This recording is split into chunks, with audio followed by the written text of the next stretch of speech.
Africa should never be seen as a continent that needs generosity. We want to be treated as equals. Welcome to the African Leadership Series, where we bring you great inspirational speeches of African leaders. And the other important thing for this to happen, it will help us not to participate as unequal cousins in these institutions. It will help us to participate fully, and so that we don't have a sense that we are beggars, that we are being dealt with out of generosity. I think it's important in the new era that the world is in now that there should be a good measure of equality among sovereign nations. You know, recently, 7 African countries decided to go and put a call for peace to Ukraine and to Russia. And we raised a number of issues. Zambia was represented, Comoros was represented, Republic of Congo was represented, Senegal was represented, Uganda, as well as South Africa. So we were all represented, and Egypt as well. So we were all at one, that even as we were going to address an issue of the war which has had a negative impact on the African continent, which is the rise in prices for food, rise in prices for fertilizers, we were clear that we are not going there as beggars. We are not going to ask for a favor to both Ukraine and Russia.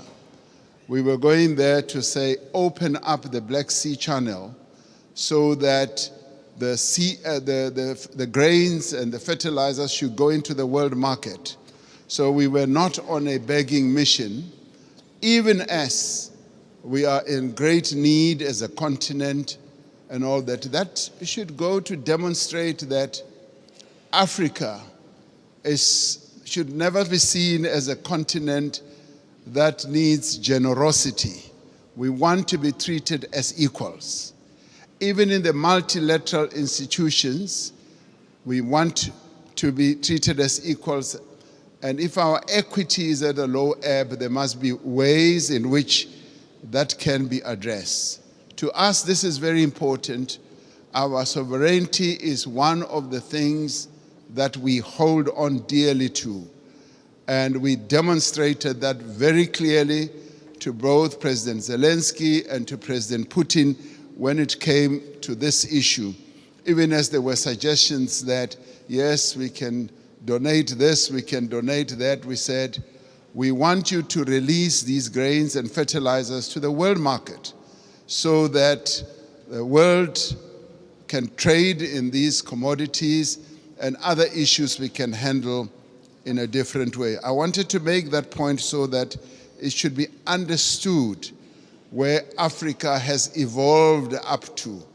We want to be key players on the world stage, want to be key players even in the financial markets and in the MDBs. Now, these are the positive things. I do, Mr. President Macron, want us to address another issue which to us is a bit of a negative. You will have heard President Sisi talking about the 100 billion that was promised in Paris. President Sassou Nguesso yesterday as well also spoke about it at the dinner.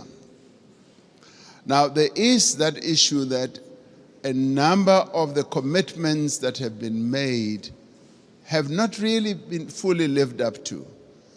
But before I get into details, let me immediately say that we recognize the many initiatives that have been put on the table, and a number of countries here have done so. Germany has gone out of the way to put a number of initiatives, and the US has also done a number of things. But there have been times when we felt like we were beggars. I played a key role as chair of the African Union during the COVID period. We felt like we were beggars when it came to vaccine availability, when we felt we needed access to vaccines, and the Northern Hemisphere countries had bought all the vaccines in the world, and they were hogging them. And they didn't want to release them at the time when we needed them most. And we felt like we were begging. And at times it felt like they would just be droppings from the table, that yes, we will give you that and that. And let me tell you something that generated a lot of resentment. We resented that, and it got worse when we said we want to manufacture our own vaccines. And when we went to the WTO, there was a lot of resistance, enormous resistance. And we kept saying, what is more important, life or profits by your big pharmaceutical companies? And that too, I must tell you now, generated and deepened that disappointment and resentment on our part, because we felt like life in the Northern Hemisphere is much more important than life in the global South.